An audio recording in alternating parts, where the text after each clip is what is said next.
Dans le cœur de la ville, à l'abri des regards, se trouve un lieu hors du temps. Le musée des mécanismes arrêtés. À sa tête, Madame Hélène, une femme à l'élégance discrète, veille sur une collection singulière. Imaginez une grande salle, baignée d'une lumière douce, où des horloges sans aiguille, des engrenages saisis par la rouille et des automates immobiles reposent sur des socles de velours. Chaque objet raconte l'histoire d'un temps suspendu. Hélène se déplace entre les vitrines, le son de ses pas sur le parquet ancien est la seule mélodie qui trouble le silence. Son visage, empreint d'une tristesse tranquille, se penche sur les reliques du passé. D'un geste délicat, presque une caresse, elle effleure une montre de poche en argent, figée pour l'éternité sur midi.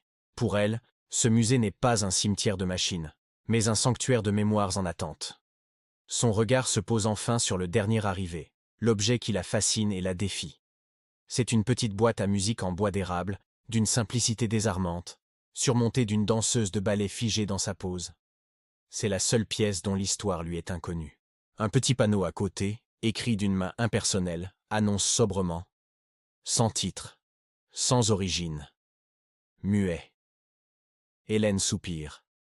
Un sentiment étrange la traverse. Elle est persuadée, au plus profond d'elle-même, que chaque mécanisme, aussi brisé soit-il, garde en lui une dernière note, une dernière mélodie à offrir, avant de se taire pour de bon. Cette petite boîte, elle le sent, ne fait pas exception. La nuit enveloppe le musée de son grand manteau sombre. Dehors, la ville s'endort, mais ici, Hélène veille. Seule dans la grande salle, elle s'est installée à son bureau, plongée dans la lecture à la seule lueur d'une lampe. Le silence qui l'entoure est différent de celui du jour. Il est plus dense, plus profond, comme s'il était chargé de tous les mouvements oubliés, de tous les tic-tac perdus qui peuplent la pièce. Poussée par une intuition, elle se lève et s'approche à nouveau de la petite boîte à musique. Dans le tiroir de son bureau, elle trouve une minuscule clé en laiton, un passe-partout pour les cœurs mécaniques. Avec une infinie précaution, elle l'insère dans la serrure de la boîte. Elle tourne la clé, une fois, deux fois, sentant une légère résistance. L'espoir grandit en elle. Mais rien. Aucun déclic, aucun son. Le mécanisme reste obstinément silencieux. La danseuse de bois la regarde, immobile. La déception est palpable. Avec un soupir las, Hélène retire la clé et pose la boîte sur le plancher ciré. Elle s'allonge à côté, sur le dos, les bras en croix, et se perd dans la contemplation du plafond obscur, parsemé de reflets d'encens projetés par sa lampe. Elle ferme les yeux, laissant le poids de la journée et du silence l'envahir. C'est alors, dans cette quiétude absolue, qu'un son se fait entendre.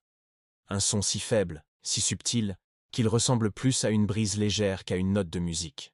Ce n'est pas un son mécanique, non, c'est un murmure, une mélodie qui ne vient pas de la boîte, mais qui semble naître directement dans son esprit. C'est une valse. Une valse que son père jouait sur un vieux gramophone, une mélodie oubliée depuis les brumes de son enfance. Hélène se redresse d'un coup, le cœur battant. La musique continue de tournoyer dans sa tête, claire et précise. Et soudain, elle comprend. L'évidence la frappe avec la force d'une révélation. Le problème ne vient pas du mécanisme de la boîte. Il n'est pas brisé. C'est l'oreille qui n'était plus accordée, le cœur qui n'écoutait plus. Cette boîte à musique ne demande pas à être réparée avec des outils. Elle a besoin d'autre chose. Elle a besoin d'un souvenir, d'une émotion pure pour libérer sa propre mélodie. Avec une nouvelle détermination, elle se saisit délicatement de la boîte. Elle la serre contre sa poitrine, contre son cœur, fermant les yeux pour mieux se concentrer.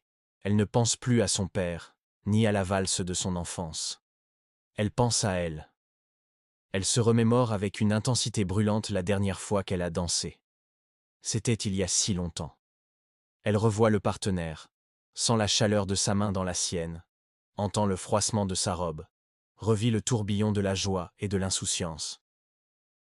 Elle s'immerge complètement dans ce souvenir vibrant. Et là, sous la chaleur de sa main et la force de cette émotion ressuscitée, un petit clic sec et métallique se fait entendre. Un son bien réel cette fois. Lentement, presque timidement, la petite danseuse de ballet commence à pivoter sur elle-même. Et puis, la magie opère. Une mélodie cristalline, à la fois joyeuse et teintée de mélancolie, s'élève de la boîte en bois et remplit enfin la grande salle silencieuse. Ce n'est pas la valse de son père, mais une autre, unique. La mélodie de la boîte elle-même, son âme retrouvée. Portée par la musique, Hélène se lève et se met à danser. Seule, au milieu des mécanismes immobiles, son ombre tournoie sur les cadrans des horloges figées, comme un souffle de vie au cœur du temps arrêté. Le lendemain matin, les premiers rayons du soleil traversent les hautes fenêtres et viennent illuminer la salle d'une poussière d'or. Le silence est revenu, mais il est différent. Il est apaisé. La boîte à musique a retrouvé sa place sur le socle, sa danseuse de nouveau immobile. Mais sur le visage d'Hélène flotte un sourire radieux. D'un geste décidé, elle retire le vieux panneau anonyme. Sans titre, sans origine, muet. Elle le remplace par une nouvelle étiquette, écrite de sa propre main, d'une écriture élégante et pleine de vie. Le premier mécanisme réparé, non, la valse d'Hélène. Sa mission accomplie, elle quitte la salle pour commencer sa journée, laissant la petite danseuse de bois attendre, patiemment, le prochain souvenir qui viendra la réveiller. Merci beaucoup d'avoir écouté cette histoire. Si elle vous a plu, n'hésitez pas à laisser un pouce bleu, à vous abonner à la chaîne pour ne manquer aucune de nos prochaines créations, et à partager vos impressions en commentaire. À très bientôt.